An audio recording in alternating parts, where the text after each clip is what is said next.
Not something I'm super familiar with myself, but you know. I think I did it backwards this week because I don't have anything here, but I at least have a statement to close the show with. So there's that. An outro? Not really. Just literally, I found a quote on a random doc that I wrote in 2012 because I was digging through my Google Drive. Holy shit. And it's in quotes. It's attributed to a person.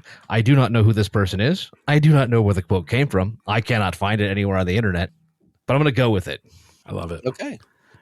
Well, then I would say let's cut the intro short to make sure we got time for the outro. Also, I have nothing to say besides welcome to the Fairly KickAss Podcast.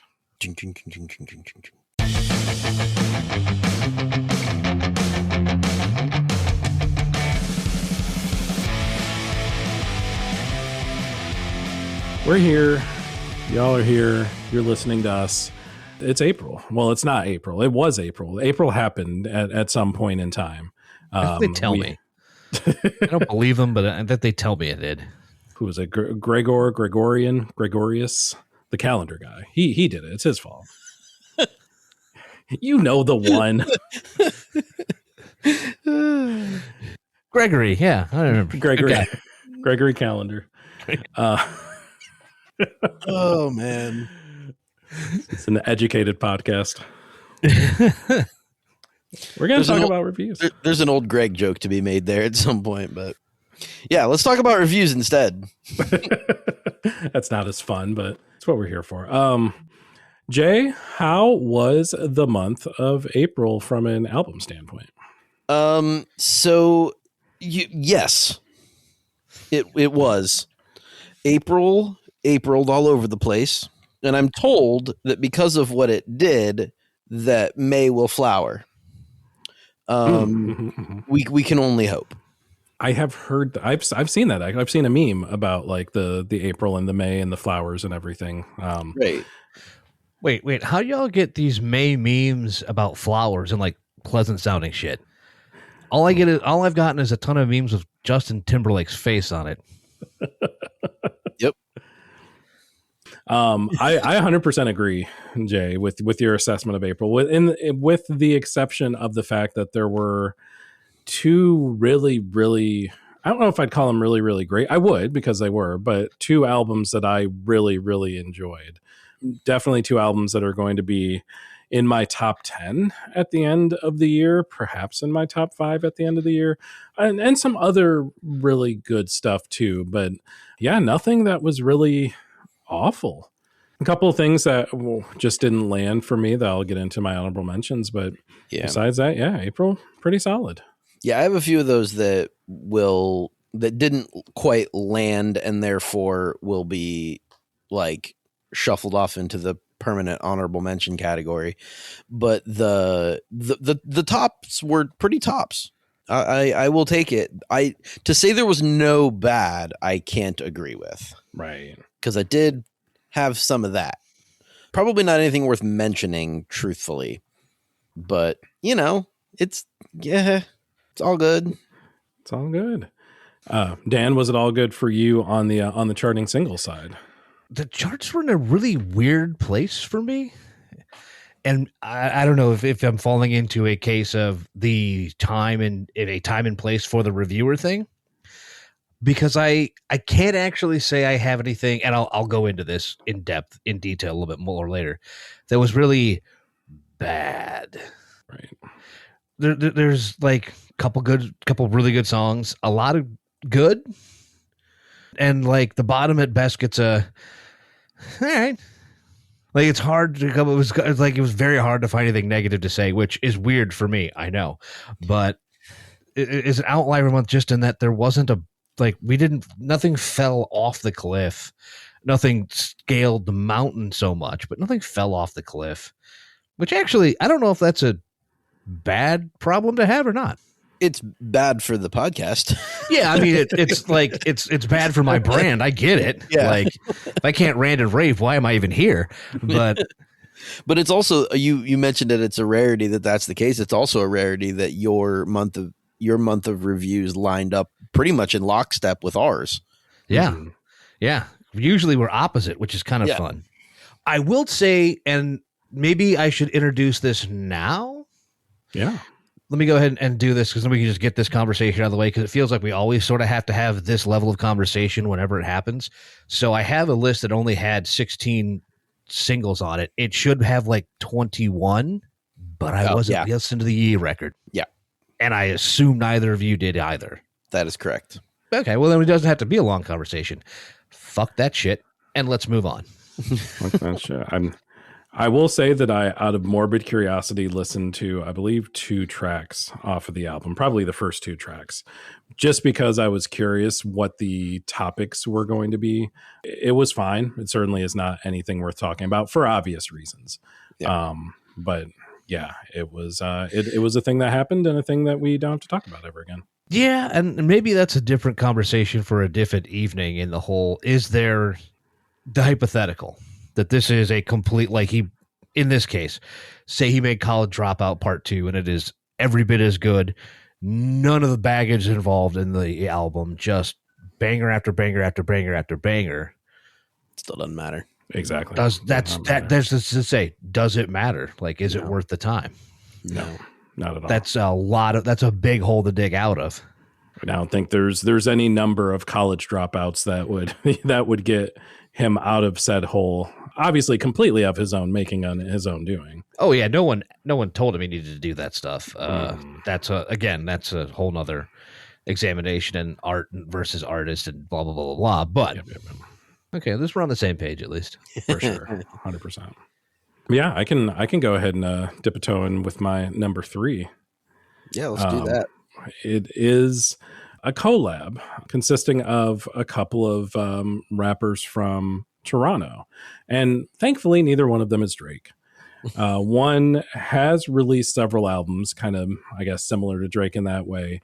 He's won a Polaris Award and was the poet laureate of Edmonton, Alberta for a couple of years in the late aughts and early 2010s. So just based on that, you can tell that this dude knows his way around the spoken word.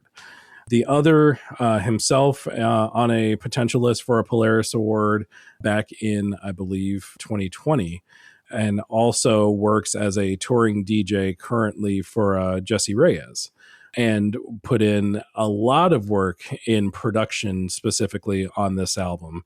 Those 2 artists being Cadence Weapon and Junia T, Cadence's 7th and Junia's 2nd studio album. It's called Forager, and it is very, very nice. Cadence has been putting out tracks since 2005's Breaking Kayfabe, a great name, by the way. Just kind of settles, and I say this, and I don't at all mean it in a bad way. I mean it in a really good way. He just kind of settles within Junia's lush beats and samples.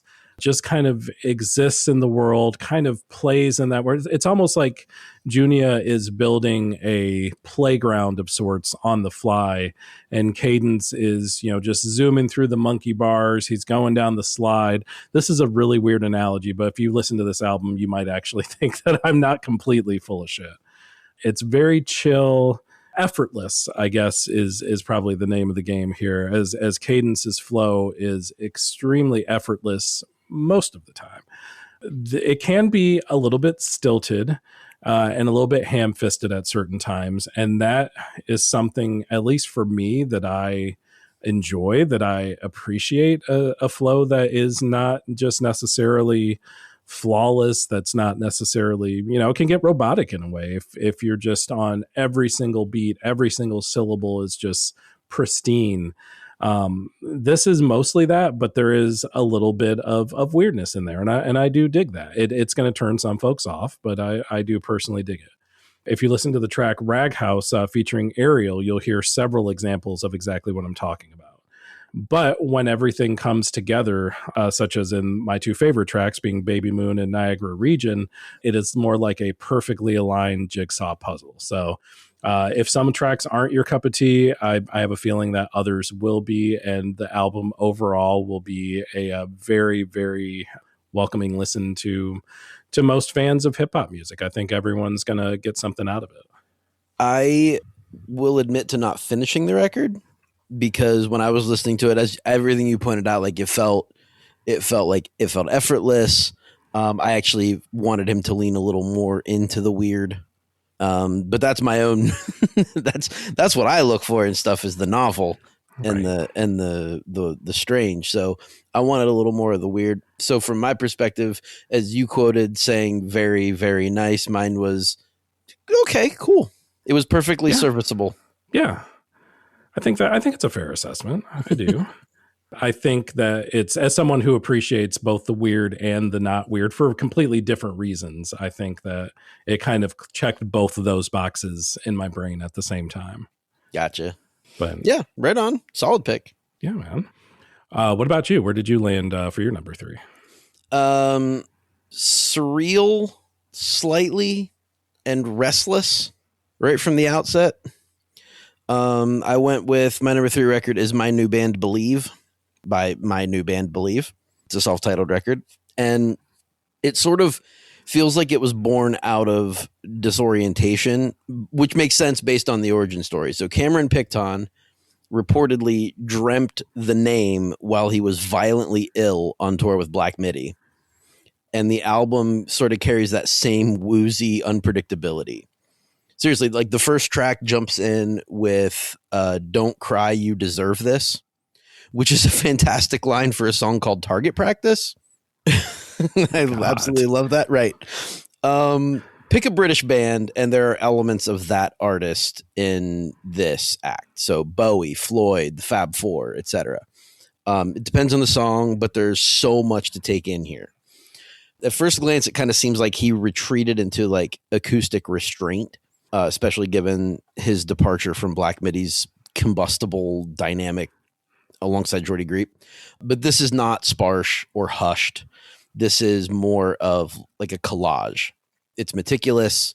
It's a little unstable, but there's some self-imposed limitations here. So largely acoustic instrumentation, minimal reverb.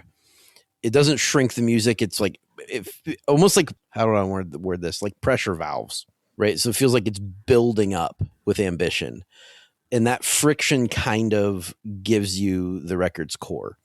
So Picton emerges as this magnetic focal point.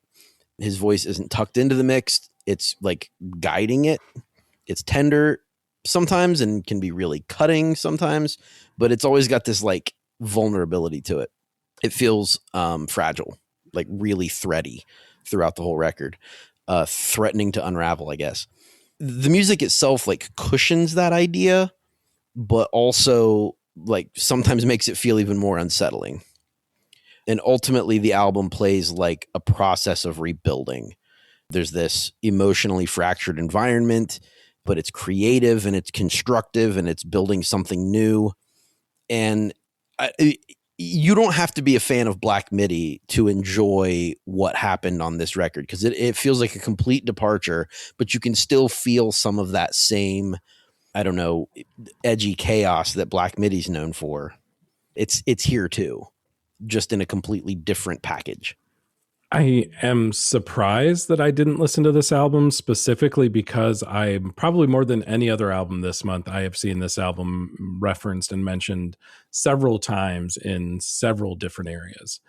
Not necessarily anything about what the album is about, but just literally like, My New Band Believe, it's an album, listen to it. I'm like, but context, more, give me more information. Which I guess is kind of similar to my experience with Black Midi, right? Like Black Midi is like your coolest friend's favorite band. And I feel like My New Band Believe is probably picking up that mantle where Black Midi left off. Yeah. Also, what you just said about like having heard about this record without actually hearing anything about the record, I feel like my description of it didn't help that at all. No, it gave me everything, honestly. Like that, if it wasn't how you described it, I would have been disappointed.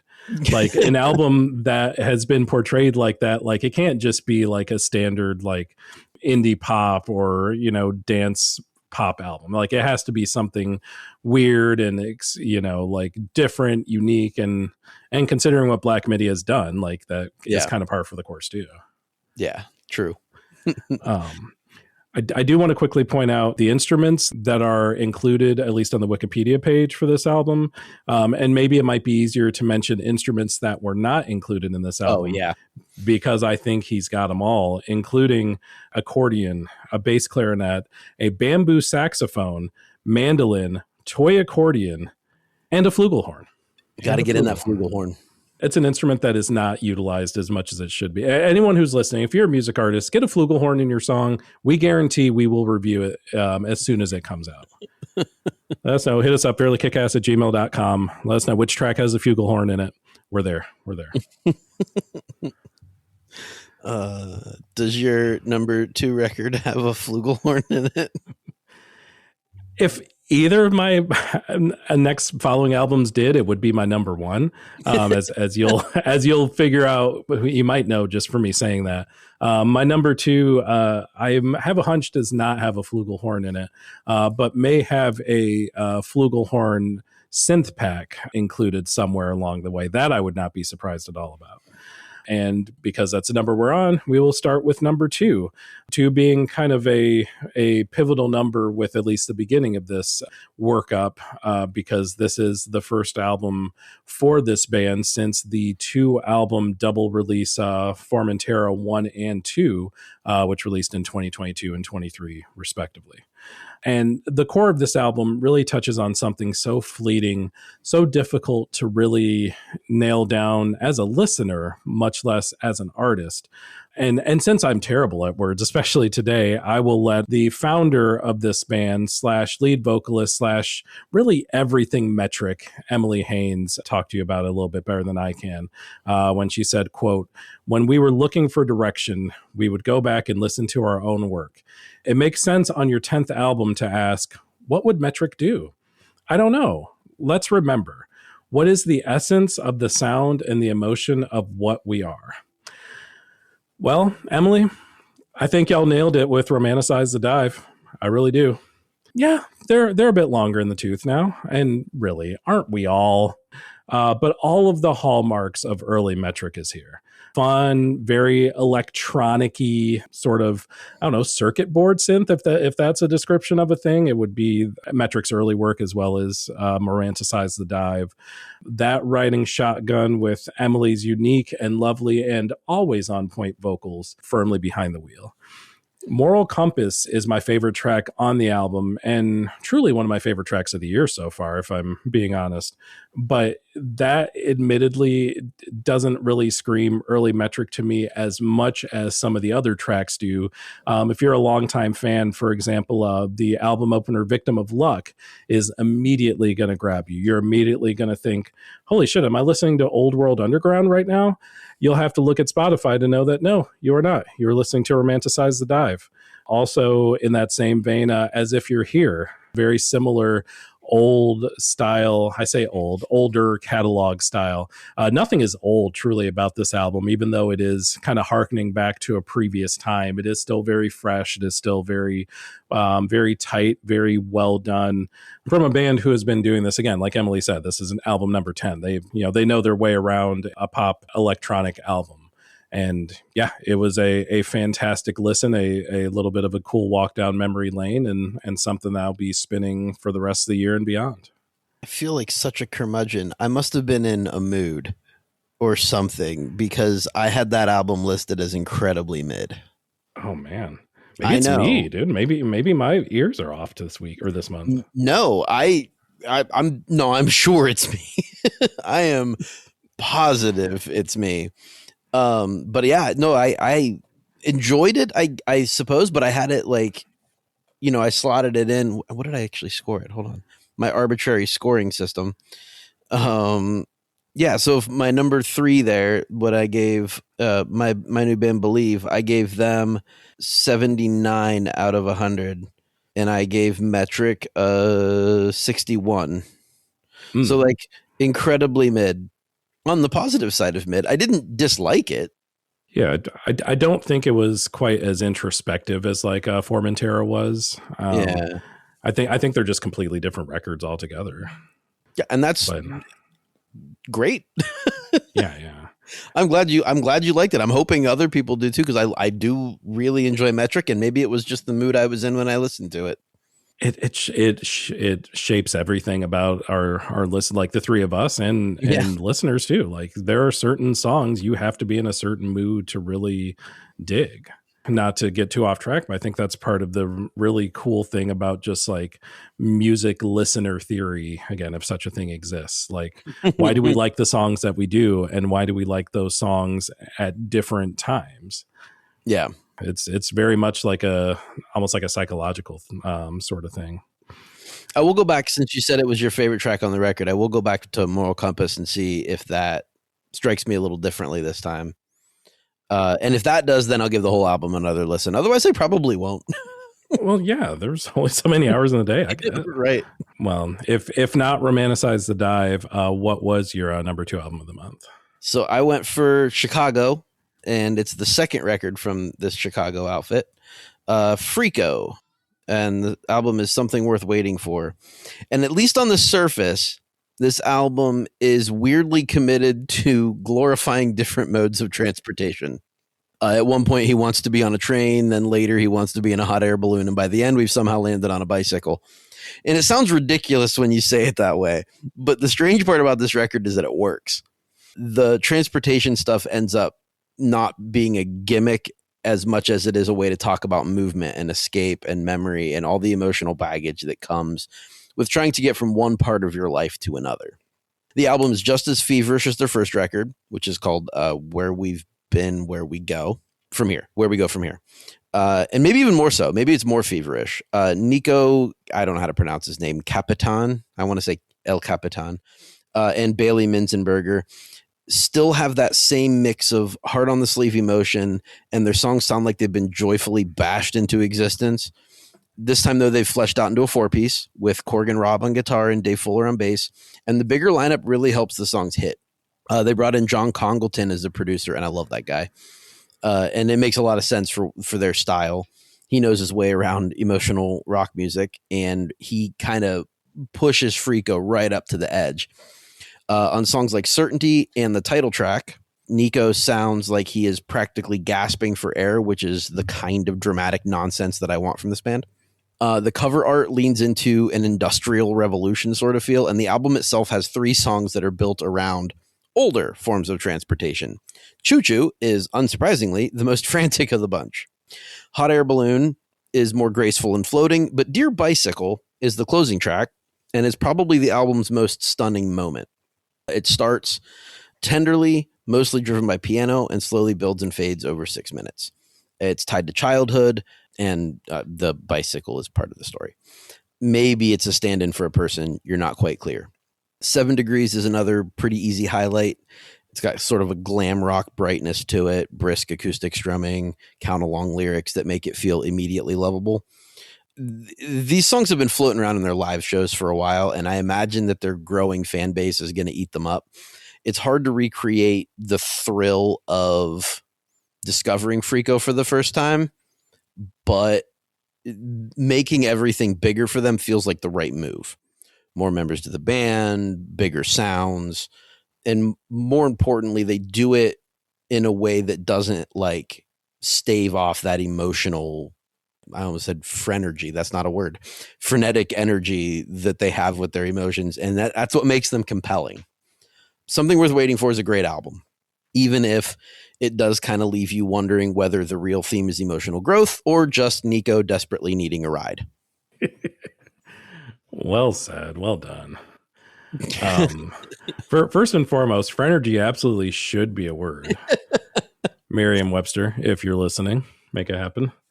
To pull back the fourth wall a little bit, and this was one that I did not listen to, but was catching a little bit of, Jay, as you were talking about it. I was listening to it a bit in the background, and you had mentioned, and I can't recall exactly how you worded it, but like basically how you feel when you hear this band for the first time. Yeah. And it was reminiscent to how I felt, not that the music is anything similar, but the feeling when I first listened to Geese several months ago. Yeah. And yes, I only listened to Keith several months ago. I was so late to that party. Oh my gosh. And clearly late to the Freako party as well. But it's the same vibe of like, you know, I don't care what I'm doing. I need to stop doing it and listen to as much of this as I can right away, which is difficult when you're in the middle of a podcast recording. Right. Sure. But yeah, it is definitely going firmly on the list. Like I feel like I get it just in the little bit that I listened to. Like yeah, I can see why you enjoyed this so incredibly much. I can also see it definitely like being right up your alley. For sure. Yeah, I'm excited to earmark this one and go back. Cool. What should I have been earmarking? What didn't make your list but is close? So what didn't make my list but was very close was the latest from British post-hardcore outfit, As Everything Unfolds. Their latest, Did You Ask to Be Set Free, was a really, really great album. Like I said, kind of a 3 and 3A sort of situation. Very sort of somber vibe, discussing the untimely passing of the band's drummer Jamie Gowers back in 2024. The tracks are all appropriately heavy, but also appropriately beautiful. It's a really, really good listen. Very much enjoyed that. Noah Kahan with the Great Divide. I know we talk about the song in the summer, but what about the album of the summer? And I mean that more thematically, that this album just sounds like summer, but the sort of like longing, kind of sad summer that sometimes we get into. Maybe sometimes summer isn't happy. And Noah encapsulates that vibe really, really well. I don't think he's quite in his Springsteen era yet, but man, he's traveling up the interstate. He might be clear to like, the northern part of North Carolina by now, on his way to Jersey. Nice. One that I thought that I would love more than I did, admittedly, was the self-titled fifth studio album from Kehlani. It is an album that was right at home in 1995, for better and in this case for worse. It felt a little bit like a relic in some ways. It didn't feel quite as fresh as I would have expected it to. Kehlani sounds great. I mean, there's no two ways about that one, but it's just the rest of it that just kind of took me out a little tiny bit. And then one that I'm going to hold on to in case it ends up being your number one, but I do want to talk about it if it's not. So I would be surprised if it is, truthfully. I will double down on your Kehlani because I wrote down that it felt like a throwback, but not as an artistic choice. Like that it just felt old. For sure. I'm going to add a couple of records to my honorable mentions. I'm actually going to do the same thing. I'm going to hold on to one because I think it's probably your number one record. So I'm going to hold on to that. Yep. But I'll mention Melvins and Napalm Death with Savage Imperial Death March. That's the one you meant, wasn't it? It was indeed. It was indeed. It's an honorable mention for me. So you can go ahead and chime in here with what you wanted to say about it. But I'm going to say that it's weird as balls, which is as expected. It is loud and ambient at the same time, and I don't know how they pulled that off, but it was a challenging listen, and a little more so than I was ready for in that moment. So I've given it a couple because I love Melvins, but that one was a tough listen. It was the one thing I'll add to that because it basically echoes what I wrote about it. But the song 9 Days of Rain jumped out at me as like the only one I listened to in that entire album and thought, this is a song. This is a collection of vocals and instruments and notes arranged in that sort of way that I've come to know. The rest of the shit, I have no earthly idea. Right. That is a very good summation of that record. It's weird, and I'm not going to say it's uncool because I do appreciate what they were trying to do, but it is a challenge. Yes. Sort of in the opposite direction, I wrote down Foo Fighters and Your Favorite Toy as a record in my honorable mentions because it's loud enough.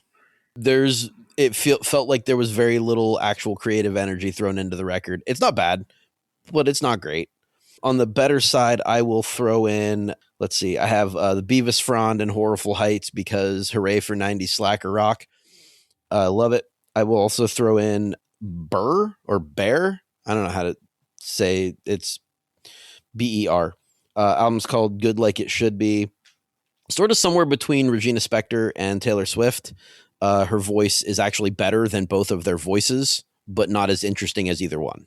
It's also a little too like country tale sort of something for my taste. And then I'm going to close off by talking about Angine de Poitrine, because there's a lot of chatter about Angine de Poitrine, and this album is called Volume 2. And I get what they're going for, but it's a little hard to sit and listen to it. It would be great as background music if it wasn't so sharp and repetitive. It's all of the aggressively annoying parts of Primus and all of the jammy parts of King Gizzard, including all of the talent that goes into that, but it's borderline unlistenable. Someone, I can't even remember who I was listening to, but someone called it the future of music, and I just don't see it. I forgot about that album. Yes, I actually did listen to part of it and thought the same exact, because it was very similar just in terms of like just seeing it everywhere, like my new band Believe, like just randomly out of nowhere, just on like Instagram or something, like Angine de Poitrine. My French is terrible. Yeah. Excuse me. Like I saw some of the stage outfits, which I know have kind of almost become a meme in and of themselves. Yeah. And like, yeah, I don't know if I just wasn't intelligent enough to get it, but I very much did not get it. Yeah. You can recognize talent. I mean, I can recognize the talent, sure. But also, I don't understand. Yeah, like I might be stupid. It was a joke that's missed. I might be a plebe. That's fine. This music thing has passed us by, man. We had a good run, we really did. We did. I guess I will finish my run to the top of my list, and you're probably spot on with the album that you think it is, if I had to guess. I do want to admonish my number one artist, because he lied to us, plain and simple. Because there's no way in hell that someone can compile an album this well thought out, this well put together, this good, while being anything but dialed in the entire time, from conceptualization to lyrics to recording and the whole 9 yards.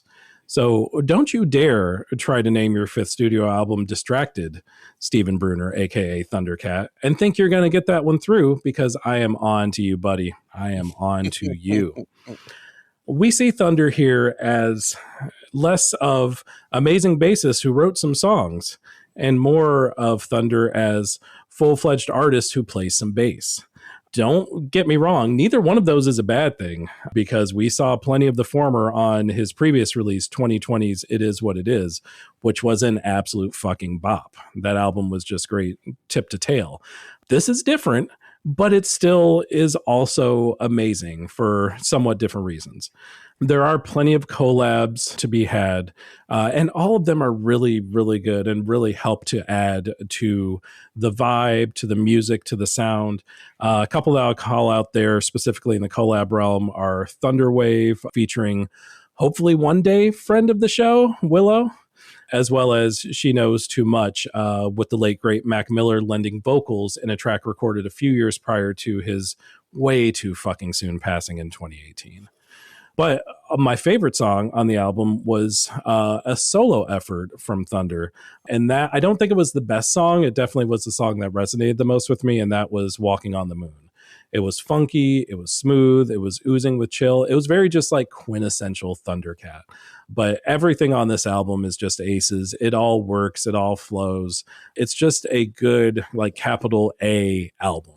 And yeah, it was, I think the first album that I listened to, or one of the first albums I listened to from April. And I was like, yep, that one's locked up. We got that one handled. Let's figure out number 2 and 3. Yeah, it's good listen. Well recommended. Yeah, really good listen. I can remember what I was doing when I was listening to it, because I was lighting a fire outside so that I could cook some hot dogs. But my notes for it were simply: take your favorite bassist, Add an envelope filter and an unlimited supply of cool, and that's Thundercat. Yes. But you actually noted my favorite tracks on the record, which were She Knows Too Much with Mac Miller. It was undeniably cool. And then Thunderwave by Willow, which weirdly has a George Michael flair in the best way. Seriously.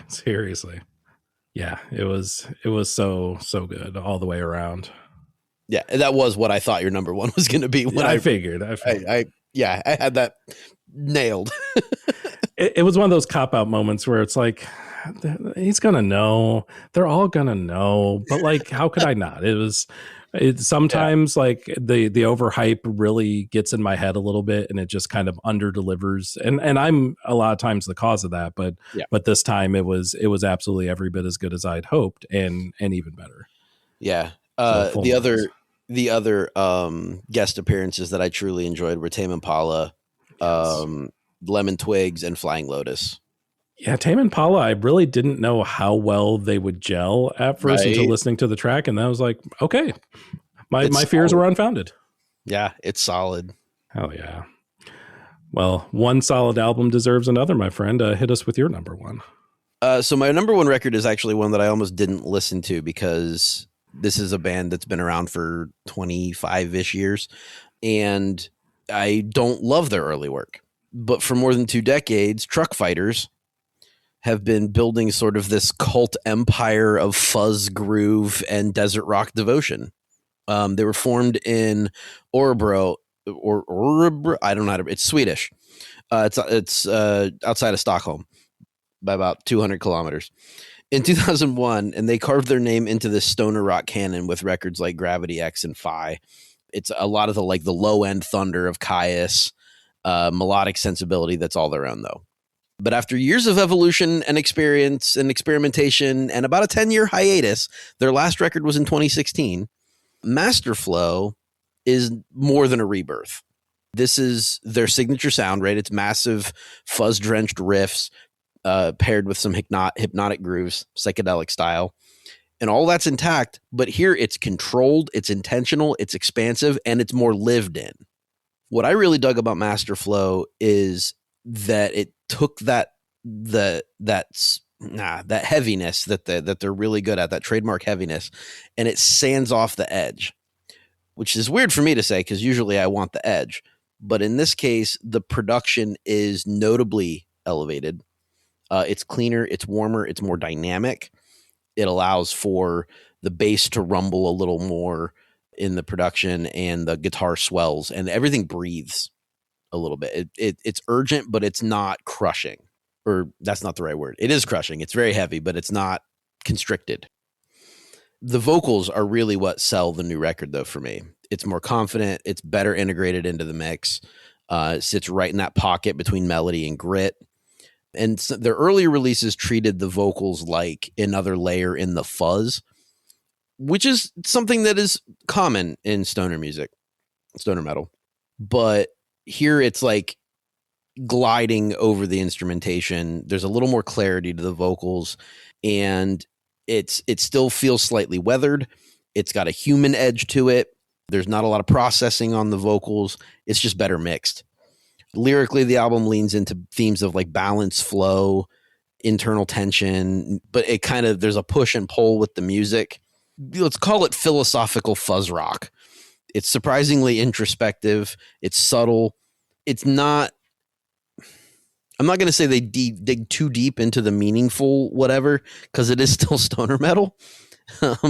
It's really straightforward, but it's not just a riff fest. Like you can lean into the vocals. It's cohesive, and that's just something that I didn't ever feel from their early work. This actually reminded me of a pull a little bit away from like Caius and more toward like Queens of the Stone Age. And I very much appreciate that about this. The riffs are phenomenal. Yeah, just catching a little bit of it there. That I think that's the thing that jumped out at me the most. Just hearing your description of stoner metal, and it very much is. Don't get me wrong. Yeah. That is a very apt description, obviously. But I expected something a little messier. I think a little less direct. And yeah, I think I truly appreciated the fact that this was so well riffed that, you know, it sounded so just tonally great all the way around.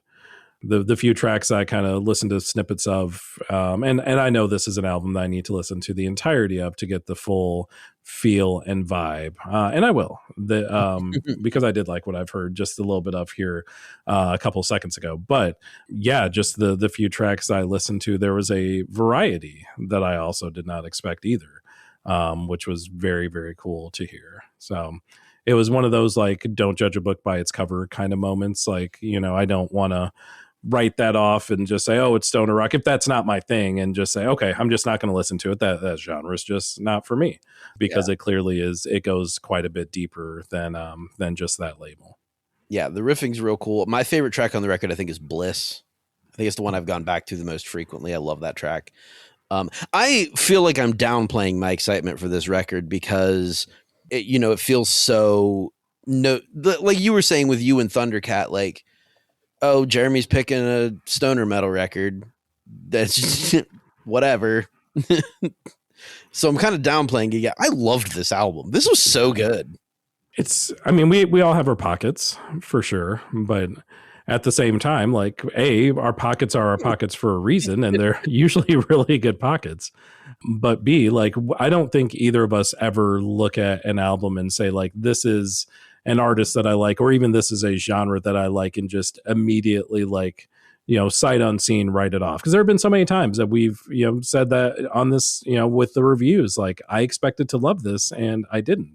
If nothing else, I think we grade too harshly in cases such as this. Like, if you see a stoner metal album, I don't know if you approach it in the same way, but maybe you grade on a curve where it's like, it has to be even better because of your already love of that genre. You know what? That's probably true. And honestly, I think I did that here too, which just means it is that good. For sure. Yeah, it says a lot. Same with Thundercat. It says a lot when things in our wheelhouse really make it to that top level and get out of honorable mentions. Like, Aesop Rock is a great example. Like, if an Aesop Rock record is number one for me, it had to be one of the best in his catalog. Yeah. Otherwise, it's just, I think the last few have been honorable mentions for that reason. I think Integrated Tech Solutions was in my top 3. Yeah, I think it was. Anyway, yeah, cool. Good shit, as always. And we move on to more good shit. Dan, we have you up at bat to tell us about those charting singles that you kind of alluded to, the short gap between like the best and the worst, that there really wasn't anything that was like too terribly bad, but still very curious to hear about what did hit the bottom of that barrel and the top. Let's get the one that I was way surprised that actually hit there out of the way is an honorable mention, and it was DaBaby and Pop That Thing, because it is totally one of those that doesn't like pass the vision test, but it just turns out to be a bop. Sure, a horny and filthy and kind of slimy bop, but a bop nonetheless with a fire beat.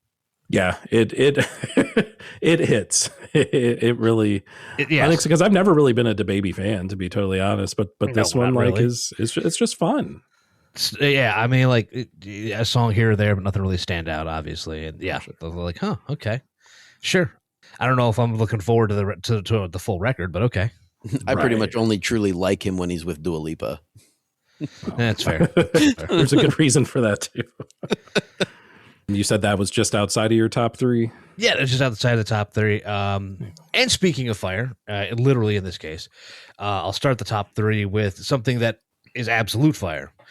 A club banger that could totally end up being the anthem of the summer. It is a complete jam that is overflowing with energy while also, and at the same time, starting a run of tracks with darker, energetic beats.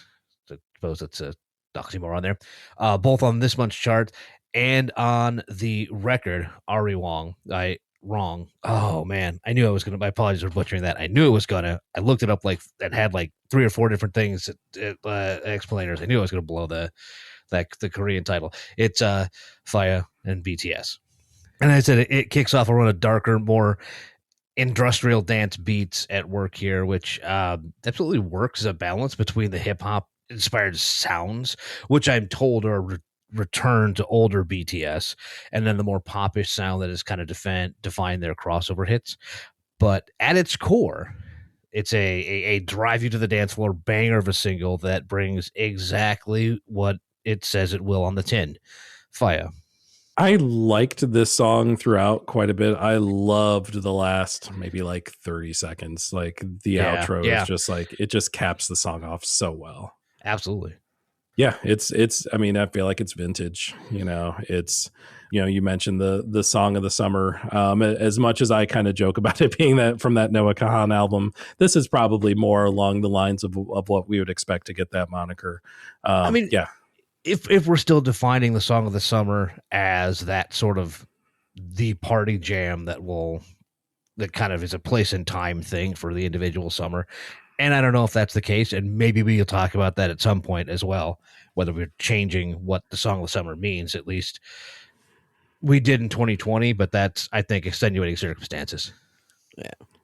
I would say like the production on Fire is the real kicker there too, because it's one of those where like everything is like just took the sliders and pushed them all up to the top, like right, sort of like Joji did in Pixelated Kisses. Like it's just like everything is cranked, which I feel like a lot of this record did. Yeah, like they just were like, okay, turn it up so it's a very loud thing, and then turn it up some more. Right.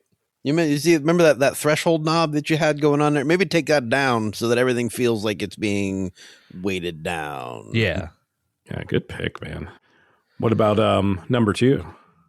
Okay, so here's the thing with number 2. I have to admit that as soon as I saw the title of this single put it on my list as that was what was happening, I could not get the 1987 duet from Falco and Bridget Nielsen out of my head. And even though that was body next to body, I do in fact have a therapy session on the books to discuss exactly why and what that means, and when that's the first thing that comes to my brain when seeing BTS's Body to Body on the Billboard chart, and again when I made it the number 2 song of the month. And it continues those themes from Fire, as it's a more industrial, like mechanical beat, a high energy track, and an emphasis on those hip hop roots. Body to Body goes all the way into pop rap with a sample linking back to some of the roots of traditional Korean music. Working the actual title of the album is a Korean folk song, so they worked lines of that into this. But it all comes together to produce, once again, you're hearing it way too often for me, another banger and a perfect kickstart to the album. This is track 1, and probably would and should be track 1 that they use in their concerts from here on out.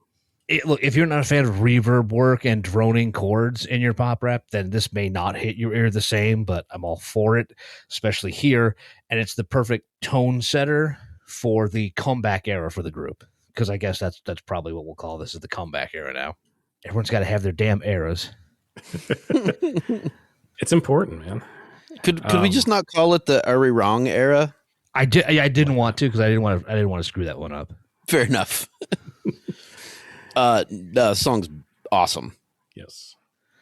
Honestly, like for me, like it kind of tainted the rest of the record, because that's my favorite track on the record. And it's the first track on the record. So right. Unfortunately, it was all downhill from there, which is saying something. Like the rest of the album is good as well, but that one's a killer song. Plus, I do have to say, just kind of similar to the Thunder album, Distracted. Like, I think we were all lied to with Are We Wrong, with the album cover with seeing all 7 members of BTS just kind of sitting there in very nondescript suits. Like that's not what you're going to hear. You're not going to hear Suits music at all. Nope. It's not all Suits music, sir. How dare That's right. You lied to me. The nerve. Well, I know that your number 1 suited you very well, but before we get to that, I think we have to take a trip to the bottom, right? We do, and as we talked about the bottom not being a traditional bottom. Like, I don't know what to say if there's like anything bad to rant on. So, I'll go through here, but I'll start with this honorable mention, and it's Tucker Wetmore with Brunette. Just really 2 things to say here. And first I say it to the artist. Jesus fuck, change your stage name, dude. I know this is not a stage name, and this man has had the burden of Tucker Wetmore printed on his birth certificate his entire life, but good Lord. Like, you can change that. You totally can change that. How about if we just invert some syllables for him and be like wetter tuck more, or Jesus Christ. I got nothing. More wet tuck? No, that doesn't. More wetter tuck wet morker. I think like more wetter tuck. I think more that's, wetter that's, tuck. I that's think is the probably one. the best we could. Yeah. So many good options, Tucker. Hit us up. We got plenty more.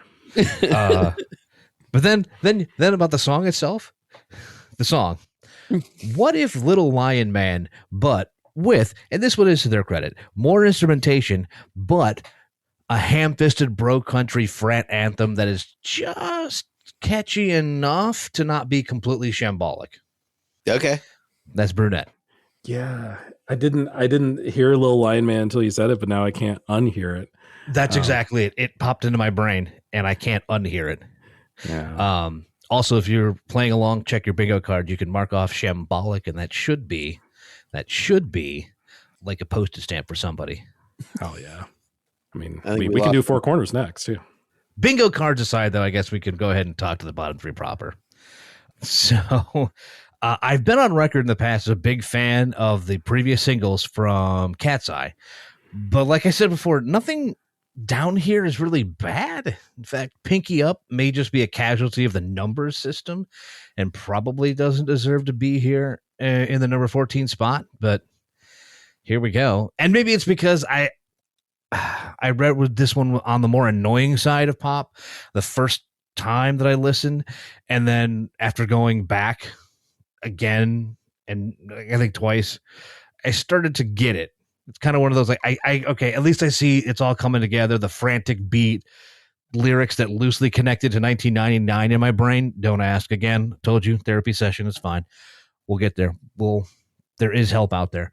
But it goes hard on the hyper pop end of the scale. And that wasn't landing the same in April for me. And that's how this one kind of ended up there. But it does give me hope for better and stronger sounds coming on their next EP later this summer.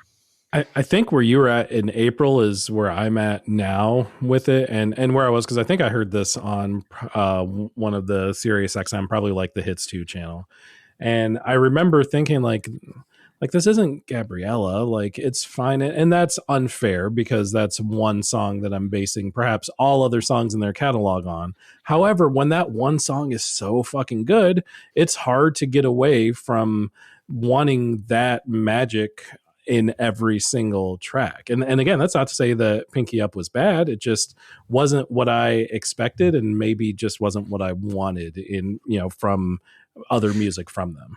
Yeah, that's a good way to describe it. For me, there's two sides of Cat's Eye that I want the Gabriella, but I also want Gnarly, which is the more chaotic, frantic, and just there for the stupids, right? Like I want that. And Pinky Up sort of almost hits that gnarly level, but then the vocals are too clean in the rest of it. And I didn't gel with that. I'm with you. Like, it's not quite either thing. And right. And that's the rarity of like can make the observation. It's not terrible. No, like I could get it, but it's just, there's a disconnect here in my brain. There's a lot of disconnects in my brain, let's be honest. But just here to this particular song. Yeah. All right. Well, and another one. Sorry, I decided to just DJ Khaled all over you. I apologize. No, please. I think we're going to say the same thing. Like we continue going to the bottom there. Again, not a bottom in air quotes, because none of these, like you said, are too terribly bad. But what is just slightly worse than Pinky Up was? So I say, well, that's fair to call it slightly worse, but.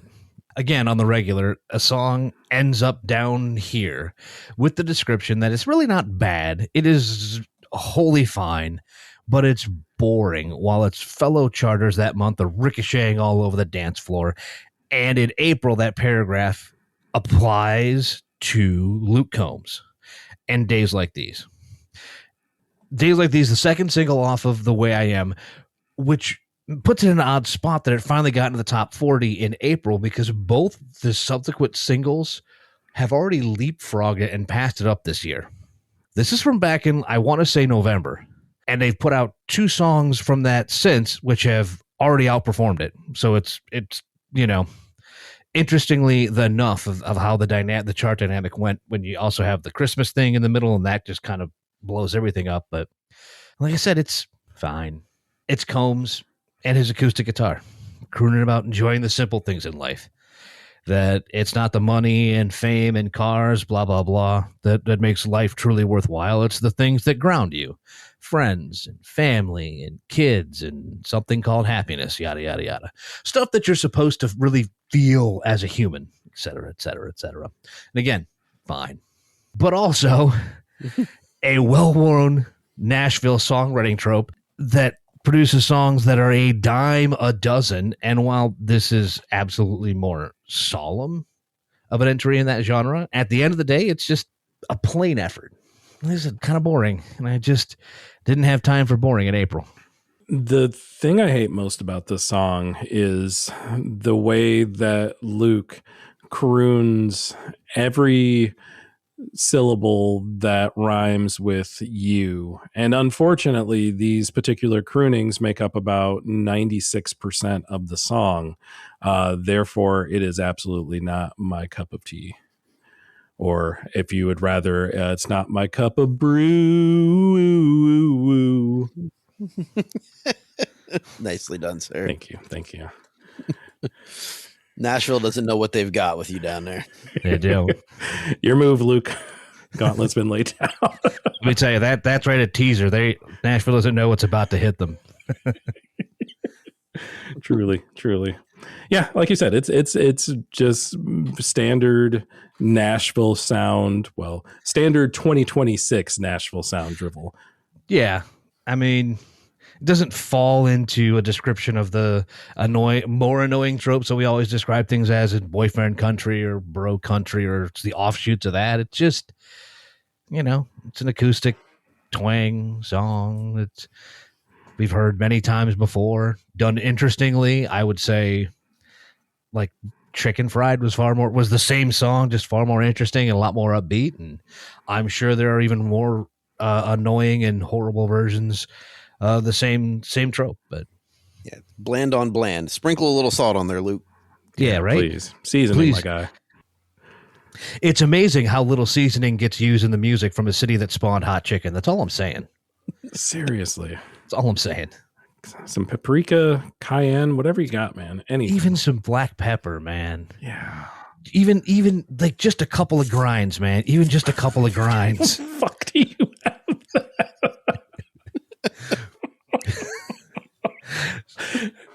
This is a podcast. No one just saw me grab a pepper grinder and hold it up to the camera. But they heard you shaking something. Yeah, that's what that was. Could have been a maraca. Wasn't. I may have had dinner in the office last night, and the pepper grinder was still in here. And I didn't intend on talking about black pepper, but it just happened to be sitting here. So there we go. It's like peanut butter redux. Oh my God. Right. Starting to think I have a problem here. Yeah, I've got a ton of dishes hidden like just off camera. That's fair. That's all good. That's all good. Oh gosh. Speaking of problems, what was the record or the song you had the most problems with? Well, here we go. And it's an ill description. It's the grand result of a generally good to meh month, and that the worst song on the list, I say it over and over again, it's not a bad song. It is definitely a personal song. It's a song that tells a story, a very unique story. So I don't know if it's like a relatable ballad, as it may try to end up being, but it does the job it needed to do, which was telling a tale for Miley Cyrus in the context of the Hannah Montana 20th anniversary special. And it's called Younger You. And I do kind of hate that it ended up down here, because the worst thing I could think of to say about it is that it sounds like the sequel to The Climb. Whether or not that's a negative, maybe you call it The Other Side of the Mountain. This is my side of the mountain. But it's also not necessarily a negative. It's a vibe observation, really. It sounds nice. It's well composed. I mean, the writing is very plain. And as much it's as exactly as direct as you would expect a letter from 12-year-old you directed to 33-year-old you would be. And you can very much feel some hesitancy in the response, like a resistance to a full-on warning of what's to come in order not to break the kid's heart. And again, it's not fair to call this the worst song of the month. And the worst I'll give it is I probably won't be back to listen to this again anytime soon. Fair. Yeah, I've been sitting here trying to remember. It might have been growing up, it might have been mature, but a similar vibe from another Disney actress of the same time period from this year's album Luck or Something from one Hilary Duff.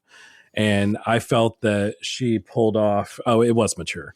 I felt that she pulled off like the, hey, younger me, blah, blah, blah. I felt like she pulled that kind of theme off far better and with far more nuance than Miley did. Yeah, like I said, there's nothing against it, but like you said, there maybe has been some nuance in there in Hillary's version, and then it's very blatant, like there is no like, hey, do this. It is very much you should probably do this. You probably shouldn't do this. Call your dad more. I mean, it's literally, yeah, like I said, like it's a blatant. If a 12-year-old you was trying to send a message to 40-year-old you, what would that letter look like? It probably looks like younger you. Yeah, it is obviously, like you said, a nod to them, Hannah Montana 20th anniversary, but it's at least vague enough that we can take things from it, as a song outside of just, hey, this show is 20 years old now. Yeah, yeah. It's not only 20. It feels like it's way older than that. That's what I thought, but no, that sounds right to me. I guess that is about right. Goodness gracious. As much as that hurts. Anyway, let's get number one out of the way. We can all go home. Yes. Yeah. We can have ice cream and bourbon together. Yeah. Bourbon ice cream. Love it. If energy is a theme that we want to assume to the top of April's list, and I think that we can, my number one is the 28,000 watt portable generator currently running nothing but serum and vital to the nth degree. And also all the lights and smoke machines that the fire department will let us plug into the club. A hard-hitting high achiever in the past. The top of this month's list belongs to Blackpink and the second single off their EP Deadline. And yes, I know it's weird to put out two singles from a 5-track EP. Whole different conversation altogether. The song is Go. And like can often be said about some of their best tracks, Go hits like a sledgehammer to the chest, and it will be your testimony that you move to it in some fashion. I always enjoy how they find a way to work in some level of like softer interludes into their big honkin' club bangers, and Go is no different. But one of the more unique aspects to my ear, which admittedly is not as well versed in the genre as it may be, so this could very well not be unique to Blackpink or K-pop in general, is the way that they've not let the dubstep go, but found a way to use it to the appropriate levels, which I know is an odd statement because usually the appropriate level is 0.0%, but there is something in Circuit and Teddy's work behind the board here that proves that the wub, wub, wub and growl sounds are not completely extinct from pop music, and when used correctly can produce a hell of a dance pop track. Now, reading the reactions across the board to this one gives me the impression that this is one of those songs that you either absolutely love or absolutely hate, depending on which way your ear is bending at the time. And right now, it works for me. I'm on that side of the fence. It's absolutely going on the summer party jams mix on those bonfire raves that I am not yet booked to DJ, but I mean, it's only a matter of time before the offers come rolling in, right? I can hear the phones lighting up right now. Let's take caller on line 2. We usually throw too much, but Tony, give me a call. Call the man, Tony. I want to say two things about this song. Number one, I want to say everything you just said about it because, yeah, you absolutely nailed the sound, the vibe, the sledgehammer specifically. Don't you think that testimony now? Don't you think that got past me? Man, I'm a sharp cookie. I got you. I was kind of hoping that somebody would. It didn't hit me until literally as I was saying it that second, but it did hit me. Also, shout out to Rima Yoon and Regen Film, the director and producer, respectively, of the music video for Go. Because Jesus Christ, if you remember, of course, all of you remember Michael and Janet Jackson's music video for Scream. This is basically that, but somehow like infinitely more realistic and infinitely more chaotic. Like it ramps Future up to like the mask is just completely off with this music video. It is 3,000 and late, 4,000 and late, you know, whatever Fergie trope you want to give it. And it's seamless. It's cool. It makes no sense at all. And it shouldn't make sense. It just is one of the coolest music videos I've seen in a long time. All right. Well, I know what I'm doing when we leave here. I am curious to hear what y'all think, and listeners, what you think as well of all of this, everything we talked about. Everything we talked about. Yeah. Yeah. All the things. You can do so. I haven't had to do the plugs in so long. I can't remember the plug. Blue Sky Instagram. Oh, guys, I got a card for that. You see, you're smart. You prepare. I do it off the dome, and half the time I don't remember. But I wrote the card like 6 months ago. It just never leaves this spot right here in front of the monitor. Well, I think I'm rounding back into form after a brief hiatus, but Blue Sky, Instagram, Threads, and TikTok at Fairly KickAss on all of them. FairlyKickAss@gmail.com for all of your email correspondence, including hitting up all three of us for more Tucker Wetmore ideas. We've got a million of them. Let us know. FairlyKickAss.com. One of our resolutions of the May, because it's certainly not a 2026 resolution. We've blown past It's a new May resolution. A new May resolution. Hell yeah. Is to do something with that website. We will, we can, and we should, and we will. So be on the lookout for that. Fairly Kick-Ass, wherever you get your podcasts, wherever you're listening here. If you have friends that listen there, tell them search for Fairly Kick-Ass. You will find us. You will find all of our previous episodes. Subscribe, like, follow, whatever you need to do on that platform for all of the new episodes to make sure that you get the latest and greatest from us. Yeah, we've got a lot of fun stuff coming down the pike that we definitely aren't going to discuss as soon as we finish this podcast episode, because we have everything planned. We certainly totally, absolutely. Basically, if you have friends and you listen to this podcast, you should let them know. Let them know. And with that, Dan, I think we turn it over to you for our outro. It's not an outro; it's just a tidbit of wisdom. Nice. So as we all go forth and be musically fruitful. That got oddly pastoral. But just remember, kids, winners eat pudding, not drugs. Tuck wet remix.